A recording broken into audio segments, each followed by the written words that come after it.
Good morning, everyone, and welcome to the show this morning. How are you, Kerin? I'm good. How are you? I'm good. Today, we are going to talk about landlords and auctions, which I think is a bit a change for what we usually talk about. But I think that investors and things that are buying will probably be interested in what we have to cover today.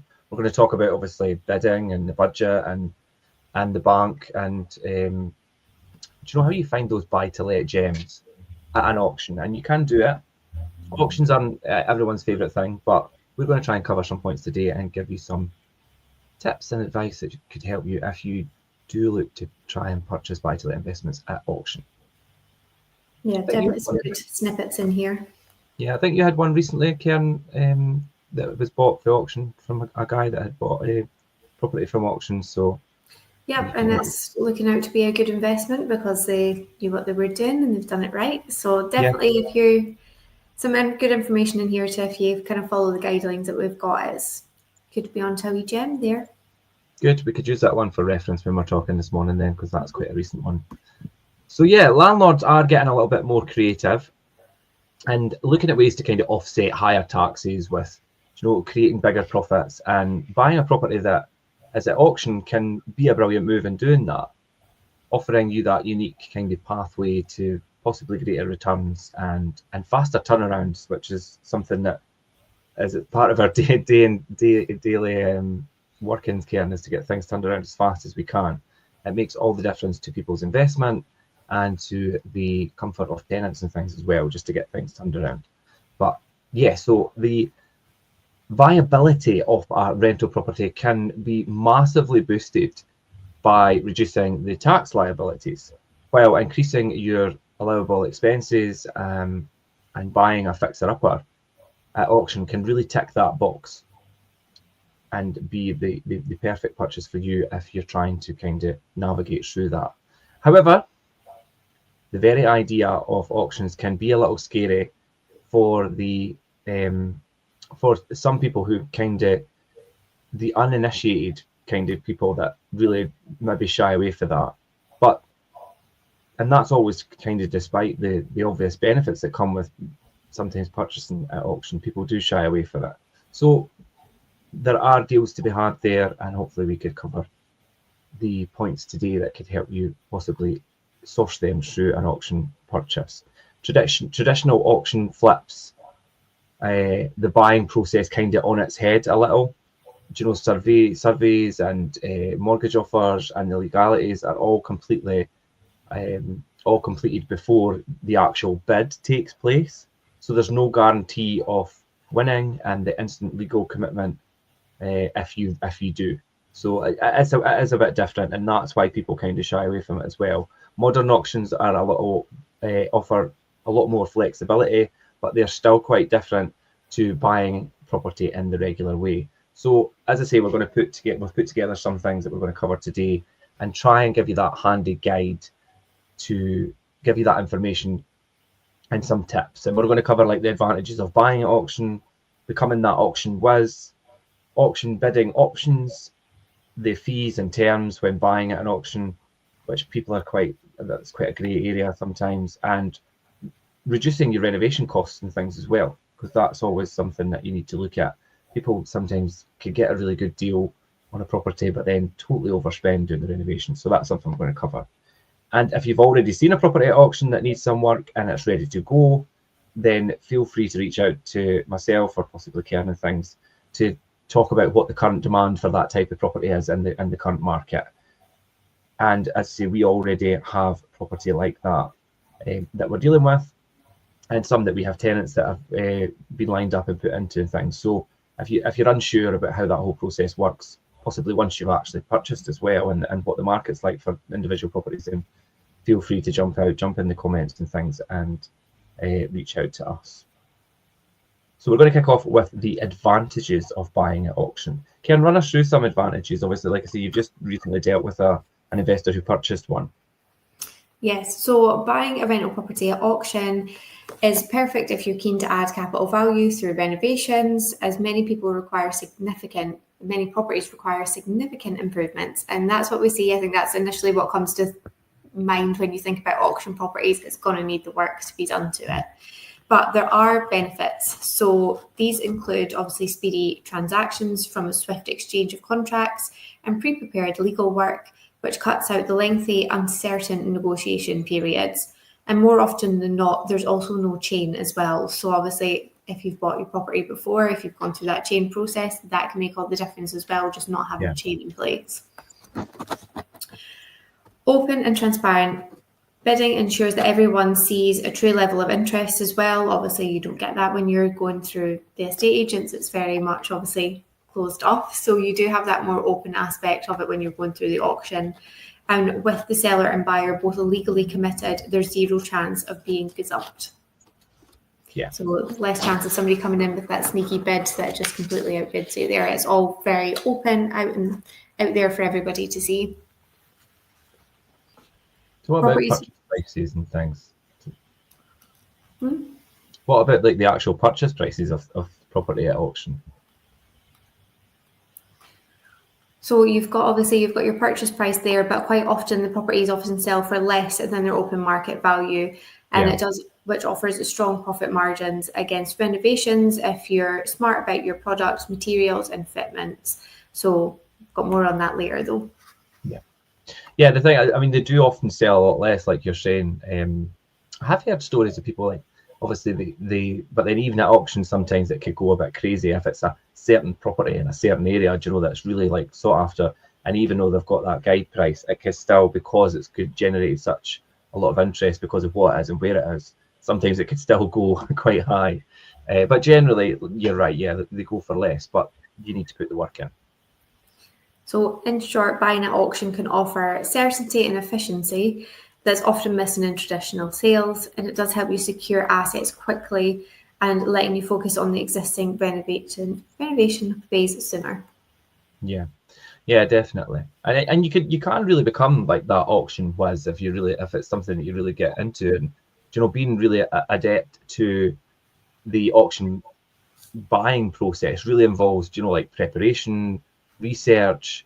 You have that calm approach. You know, people could get a wee bit like crazy, but yeah, calmly approach it. And knowledge is your most powerful thing, I think, in most things. And when it comes to auctions, it's exactly the same. It's such a powerful tool to have the right knowledge and be very like calm and methodical about things. And the more you know about what's involved in any process and auctions as well, the more confident you'll feel in what you're actually doing.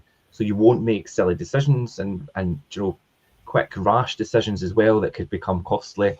You know, and yeah, knowledge is your friend there, definitely. Always view properties before auction. I mean, you see that time and time again, people buy stuff without even viewing it.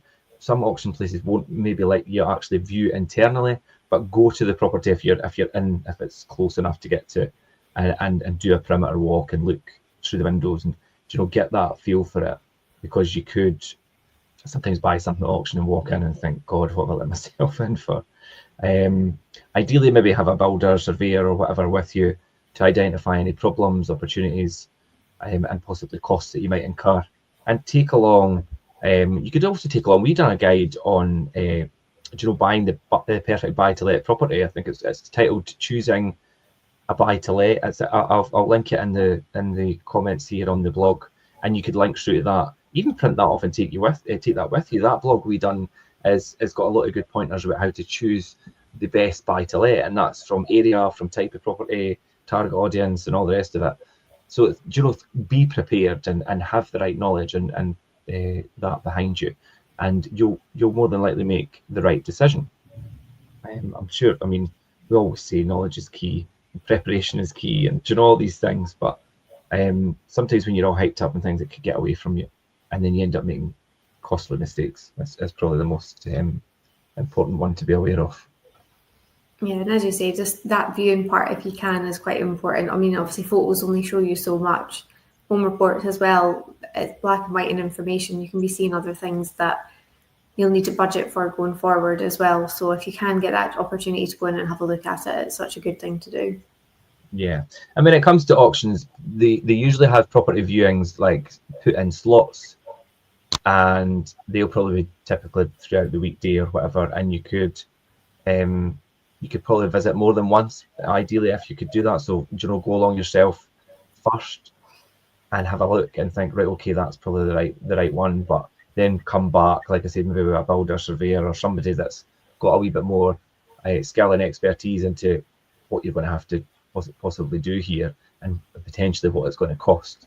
Because then you've got that rough estimate in your mind to match up with what you're prepared to pay for it, and that'll probably obviously influence what you're prepared to pay for it, because then you've got to put that outlay on top as well. So yeah, getting in there for reviewing is so important. Things that I would recommend doing as well, if you're thinking about, I mean, you might not always be doing buy to let, people do flips and things as well, but even on the buy to let perspective, you might want to then remortgage and things as well. So you're thinking about that end value. So investigating comparable nearby sales of property that's similar, but obviously finished in a better standard. Look at what they can potentially sell for once they're renovated. And then that then also brings you to researching rent values as well. What kind of rent you're going to get. Speak to local agents, i.e. someone like ourselves, to see what the property, how it would perform in the local market, what it would achieve. And then think about things like the actual area, and your agent will be able to tell you this, you know, what's the crime like? Is it a quiet area? Is it a desirable area? Is it a family area? Is it a student area? Is it, do you know, is it like, stay away from this area for investment? Do you know, there are places like that. If you're really unfamiliar with an area, speak to the local agent who's been operating there, not just for the last, 12 months, somebody that's from the local area or been working in the local area for a considerable amount of years. I mean, we're based here in Fife and Leven and things. I mean, I've been an agent for going on 15 years.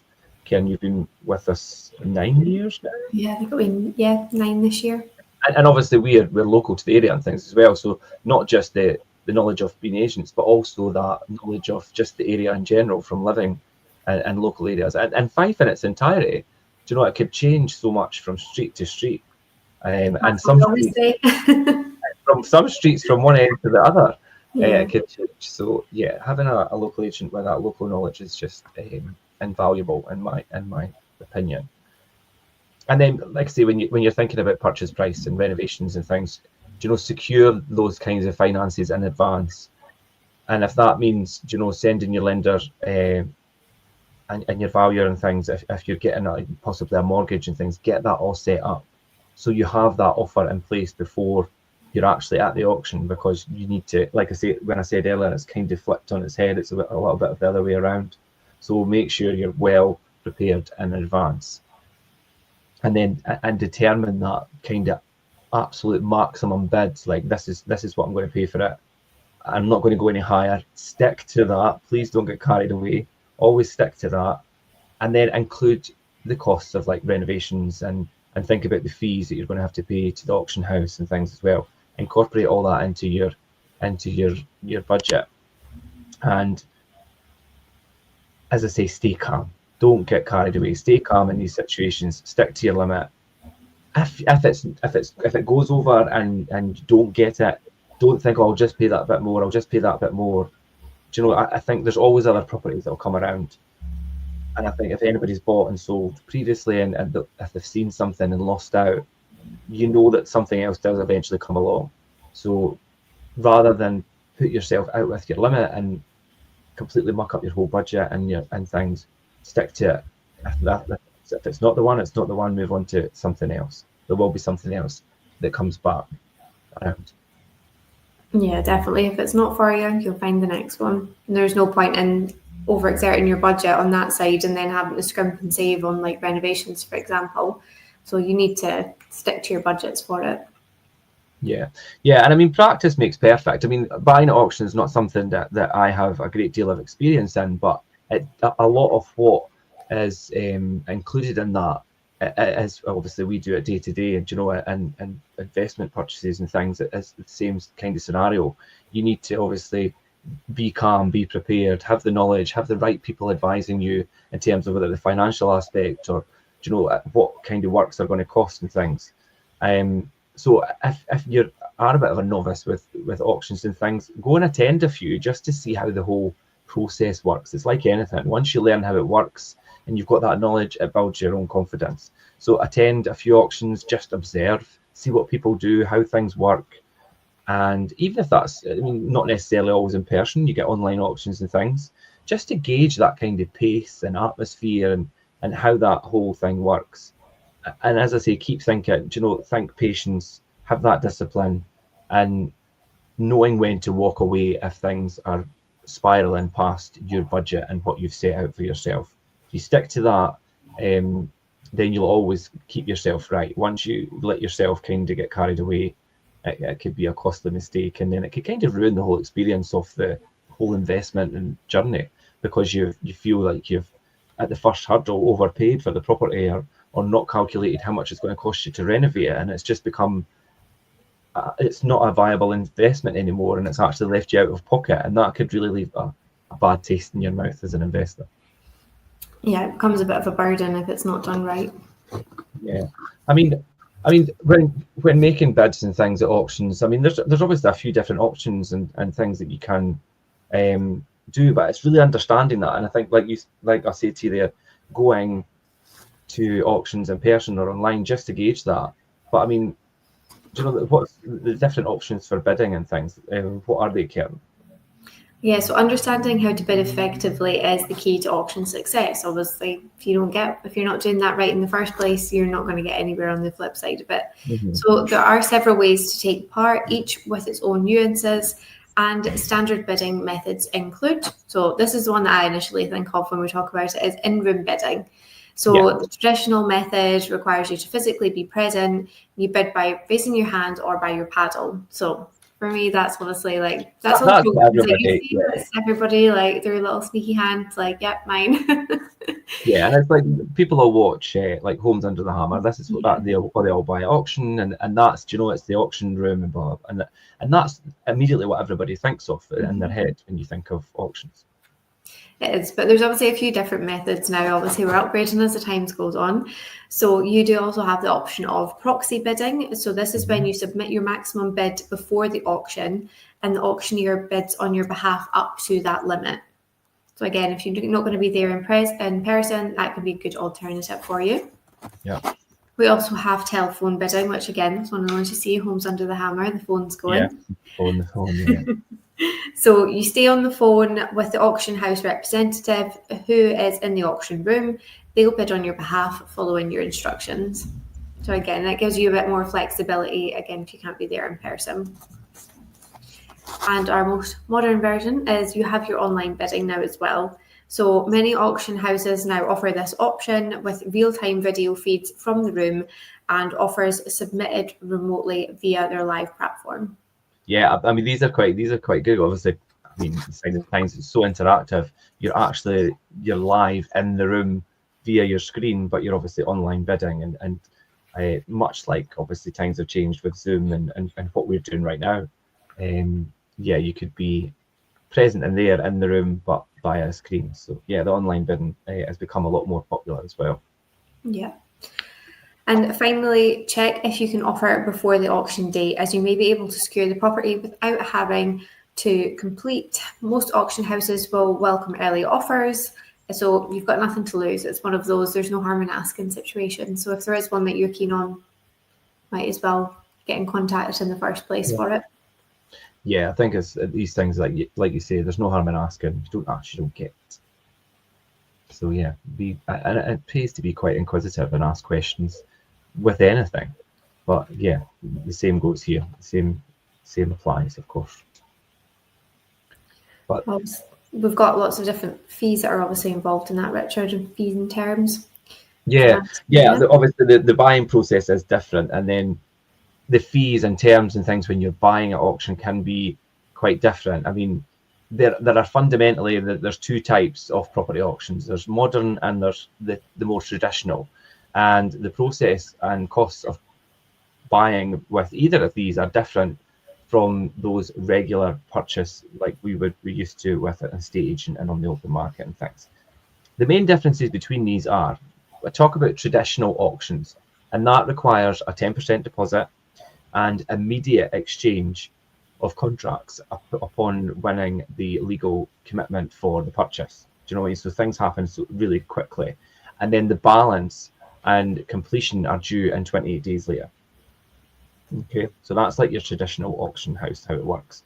You'll also pay an additional buyer premium to the auctioneer straight away, typically between possibly 2,000 and maybe like 5% off the purchase price, depending on probably what's higher, to be fair. And it will also depend, on the value of the property. If it's a really low value property, they'll set it at like a minimum 2,000, or if it's something a bit higher, they'll have it like minimum 5% or whatever. If you win in like a more modern auction, you pay a non-refundable reservation fee of around, say, the 5% of the price of the property. And then you have 28 days to exchange and 56 days to complete. Now, that generally, I think, is the rule of thumb. It might change slightly. Somebody might, like I say, I'm not completely versed on auctions. So if anybody has bought and sold at auctions and have any really useful tips to join in here, please join in the comments and I'll share them. But yeah, 56 days to complete, and then you can withdraw before the exchanging, which is obviously a little bit different when normal sales we do here in Scotland. We do the missives, conclusion of missives. Once missives have concluded, which typically is around about a week before exchange, it can be different and it can actually be done on the day in extenuating circumstances. But generally, I think it's around about a week, 10 days. They try and get it done. Once missives are concluded in a normal sale, you can back out, but it's a legally binding contract, and there will be hefty fine for pulling out of that legal contract at that late time before exchange. Obviously, the auction process is slightly different from that. The modern auction reservation fee is paid to the auctioneer or the agent or whatever, and doesn't form part of the purchase price. So that is separate from what the purchase price is. If you pull out of the deal, you'll probably, but not always, lose that fee. And I would say more than likely, if you do pull out, you'll lose that fee. So that's probably the penalty for pulling out at that point. Regardless of any of these auction types, always engage with a solicitor well in advance to review the property's legal pack, and that's available from the auctioneer, and that'll include like the title information and all the local searches and things that would usually get done by your solicitor during the conveyancing part of a sale. So always have a solicitor in place very early to do that. And as you can see, failing to comply with your legal checks can result in significant financial losses. Like I say, whether you're losing that initial fee that you put down to the auctioneer or whatever. So while the upfront cost of a solicitor and things is maybe a bit of a risk before you win the actual bid, it's far cheaper than what the alternative is. You've got that outlay to a solicitor, and things might not go through. But if you don't have a solicitor and things go through, and then on the flip side, you could lose a lot more on the alternative, like I said. So again, preparation, knowledge, and having the right people in place and by your side. So that's really that is a lot different from a typical sale. The fees and the terms and things in auctions can vary depending on what kind of auction it is, and you could have that fee separately or incorporated and things. So there's a lot of different things to think about. So again, it's getting used to how these different processes work and being aware of which process you're actually in at that time, and think, right, this is what's going to happen, and having that knowledge of the scenario ahead will pay dividends, because you will avoid maybe costly mistakes. But once you buy the property, obviously there's that renovation. Ultimately, more than likely, if you buy from auction, you're going to have renovation costs. But there are ways and means to do that without completely blowing a budget. If you've got a budget, stick to it and have somebody help you put that budget together. So, Kerin, run us through some tips on reducing your renovation costs of a property once you buy it at auction. So renovating an unmodernised property isn't cheap, but it also doesn't have to break the bank. So from obviously reusing old materials to buying new at bargain prices, here's where to find some smart deals and discounts. Okay. So architectural salvage and reclaim yards are excellent for period features like doors, windows, floors. archetypes, tiles and hardware, and they're perfect for restoring original character. If you do have that older period property, it's nice to keep some of the features for it, but basically on a budget. Yeah, some you a lot of properties now, and it's like you have that mix of modern and the character features, and it's, if done right, it could look really good. And a lot of properties that I've got that have come through auction have got these character features, but other than that, they're kind of stripped back. Some of them don't even have the floor. So yeah, I mean, sourcing things from these types of places could be a really money-saving tip, definitely. And as well, websites such as eBay, Gumtree, Facebook Marketplace, they offer a vast array of used items. Yeah. And if you're prepared to dismantle or uninstall fittings, you can get some real bargains there as well. Yeah, definitely. Yeah. And even if you're looking for some maybe more unique features as well, good places that you can pick up just these random things that might be a nice feature for your home, and hopefully at a decent price. Marketplace is quite good for just like, people in the local area that are, old fire surrounds and things like that. I always see things like that on there, which could be, you could pick up really, really cheaply and make look amazing. So yeah. Yeah. And as well, builders, merchants sometimes have clearances where they sell end of line or surplus or slightly damaged stock at huge discounts. So I mean, you've seen it even in places like B&Q for showroom sales of ex-display kitchens and bathrooms. They can help you secure brand new high-end fittings that are at hefty reductions. And I mean, as I say, we've seen that like B&Q, there's maybe like a wee scratch or a wee chip out of things, and it's like you can just go and pick them up. Yeah. And it's not something that's going to be visible the way that it's going to sit actually in place, but you still get a good price for it. Yeah, definitely. Definitely a bit of bargain hunting around. But as well, if this isn't your first... Another pro in that there, I think. Bargain hunting, yeah. Dropping them all in today. But if obviously this isn't your first renovation, you might have leftovers from previous projects. So if you do have any surplus tiles or flooring from any other renovations, you can now obviously find ways to reuse them or add them in to mix and match. I mean, you can see some of the tiles that you get, you can put them in with other ones, make a nice pattern out of them. Maybe that could work for you. But if you've got things lying around, really maximise on what you've got sitting there. Don't let it go to waste.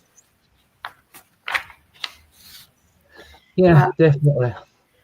Many and sometimes all renovation costs can be recouped, either now as an allowable expense against the income tax or later on to offset your capital gain.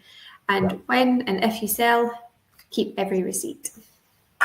Yeah, that's an important thing. Obviously, certain things can go through as tax deductible expenses. Like you say, it could even possibly be offset against your capital gains, but you will need evidence of that. So if you're buying and purchasing things, always try and get some sort of receipt or proof of purchase and what that costs, because it will need to be put through to be able to do that with the tax. But yeah, those are really good points to help keep renovation costs down. And I've seen so many times over the years where renovations, people get carried away, and I know you wanted to make it look nice and do a good job, and that's quite rightly so, but there's a way to do it without completely busting the budget and overspending and having really expensive fixtures, fittings and things that take you way out the limits of what you set originally. And it just kind of ruins the investment journey, because you've went way out that, and the investment's kind of not as good an investment. You started at the auction house, you've got this property you're going to pick up for a really good price, and you did do that, and you've got that part right, and then you do the renovation, and then you overspend, and it kind of like outweighs that whole purchase price win. So that's something to be really careful of. But yeah, I think for me, auctions can be a really good opportunity. I'm sure some people don't like auctions, and that's fine. But if you do like auctions, or think that auctions are the thing for you, there is a way to be really, like we say, an auction whiz, and it's having the right knowledge and the right preparation and the right people around you, and being willing to know the process. And if you're looking to expand your rental portfolio, it can be done with some really like careful planning, have that right approach, and you could secure the right prospects and really turn it into a profitable, magnet for high quality tenants. I mean, it could easily be done. and build that really trusty investment. And that itself will be quite a satisfying thing for any investor, whether they're completely seasoned or whether they're brand new to it. If you get that process right, then it gives you that buzz to keep going and building further. So yeah, definitely you could become the auction whiz as long as you kind of follow those tips. And if you're considering buying at auction, or you want some advice or elaboration on what we spoke about today, I'd be happy to have a chat. And you could jump in the comments. You could come to me direct. My email, I think, is in the comments in the blog attached, but it's richard.cook@fifeproperties.co.uk. You can indeed reach out to Kerin as well if you wanted to ask any questions. But yeah, well, I mean, we'll wrap it up there today, but I think that was quite a lot of good pointers for auctions. It's not something that I feel gets talked about quite a lot, and there is good opportunities there if done correctly. Yeah, I think making sure that you're doing your research and get your ducks in a row before you step in foot in that auction house, I think, is the key thing there for it. Yeah, and I think that the landlord investor that you had recently that just bought, did he buy one or two? Or it was, I think he bought the one and he had a couple more in his mind. Yeah, definitely bought one at auction. I think the other ones, there's potentially a second one at auction, but I think the other ones might just be through just different acquisitions, basically, that they've managed to stumble across. Yeah. They're always on the hunt for a good deal, and it's worked out well because they do the sums, they do them up nicely, and we managed to get good rent and good tenants for them.